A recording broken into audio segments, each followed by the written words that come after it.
जय माँ काली। क्या आपने भी कभी अपने परिवार में या घर में या ऑफिस में ऐसा एक्सपीरियंस किया है कि जो व्यक्ति है उसको सिर्फ वही इंसिडेंट याद रहते हैं जो उसकी इमेज को अच्छा बनाते हैं, और कभी आप उनके प्रॉमिसेस को या पास्ट की बातों को याद दिलाते हैं या उनके बारे में बात करते हैं तो उन्हें अच्छा नहीं लगता है, और ये नॉर्मल भूलना नहीं है। यदि आप भी इस तरीके की एक्सपीरियंस कर रहे हैं तो ये सेलेक्टिव मेमोरी को एक्सपीरियंस कर रहे हैं आप। इसमें जैसे कि रियल लाइफ एग्जांपल में हम देखते हैं कि वो कहते हैं कि मैं आपके जन्मदिन को सेलिब्रेट करूँगा, लेकिन जब आप उनसे पूछते हैं कि आपने तो कहा था मेरा जन्मदिन सेलिब्रेट करेंगे, तो कहा है मैंने ऐसा कब कहा। और दूसरा, वो हमेशा आपकी गलतियों को ही याद रखते हैं, अपनी गलती को कन्वीनियंटली भूल जाते हैं। तीसरा है, वो आपके सेक्रीफाइस को भूल जाते हैं और अपनी एक छोटी सी बात को बार बार याद दिलाते हैं।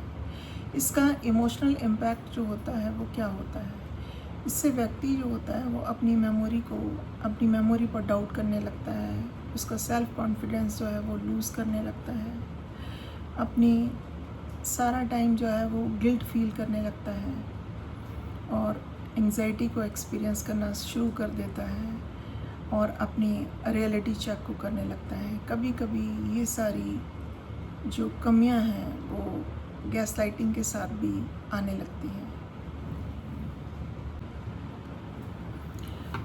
टैरो के 78 कार्ड में ये 6 ऑफ कप्स की एनर्जी रिप्रेजेंट करता है, और जनरली इसका जो नॉर्मली इसका मीनिंग होता है मेमोरीज़, इमोशनल पास्ट, चाइल्डहुड और नॉस्टैल्जिया।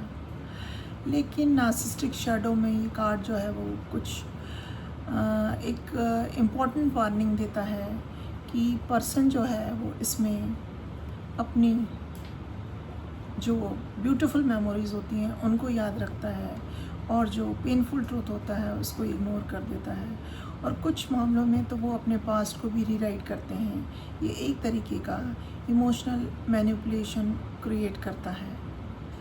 और अब इसको हील करने के लिए जो हम स्टेप लेंगे, सबसे इम्पॉर्टेंट और फर्स्ट स्टेप होता है जर्नल अपना मेंटेन कीजिए। ये मेरा अपना खुद का एक्सपीरियंस है। जर्नलिंग जो होता है वो एक बहुत इजी वे आउट है आपके फीलिंग और इमोशंस को एक्सप्रेस करने का। लिखने से आपको ज़्यादा अच्छा फील होता है और वो ज़्यादा रिलायबल भी होते हैं, क्योंकि वो एक टाइप का प्रूफ भी हो जाता है ना, आपके पास लिखा हुआ होता है। और सेकंड है आपका एविडेंस सेव कीजिए। कोई मैसेज है जिस टाइम उसका आया या आपने भेजा, डेट है, कोई ईमेल है, वो प्रूफ की तरह काम करते हैं। रियलिटी वैलिडेशन, आप खुद से पूछिए कि क्या ये इंसिडेंट सच में हुआ था और क्या इसका एविडेंस मेरे पास है। इसके बाद है बाउंड्री सेट कीजिए कि हर एक आर्ग्यूमेंट, कोई भी आर्ग्यूमेंट हो, उसके बाद अपनी रियलिटी को प्रूव करना कोई ज़रूरी नहीं होता। इसकी बजाय आप हेल्दी बाउंड्री क्रिएट करेंगे तो ये बेस्ट रिस्पॉन्स होगा। उसके बाद है आपका सेल्फ ट्रस्ट बिल्ड कीजिए। हीलिंग तब शुरू होती है जब आप अपनी मेमोरी और इंट्यूशन पर दोबारा से ट्रस्ट करना शुरू कर देते हैं। भगवत गीता में भी ये बताया गया है कि जब व्यक्ति मोह और अहंकार के प्रभाव में आ जाता है तो उसका विवेक और उसकी स्मृति भी प्रभावित हो जाती है, और इसके लिए वो कभी कभी पूरे सच को देखने की बजाय सिर्फ उन्हीं बातों को याद रखता है जो उसके अहंकार को प्रोटेक्ट करती हैं। और सेलेक्टिव मेमोरी का मतलब सिर्फ भूलना ही नहीं होता।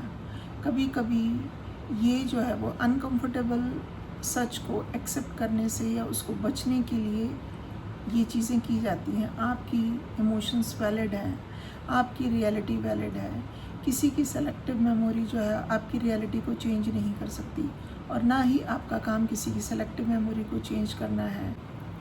आपका काम किसी की मेमोरी को चेंज करना नहीं है, आपका काम है अपनी रियलिटी पर विश्वास बनाए रखना। और यदि आपको ये वीडियो हेल्पफुल लगा हो तो प्लीज़ लाइक, शेयर और सब्सक्राइब कीजिए, क्योंकि हम टैरो विजडम, साइकोलॉजी और भगवद गीता विजडम के थ्रू नार्सिसिस्टिक ट्रेट के बारे में जानकारी प्रदान करते हैं।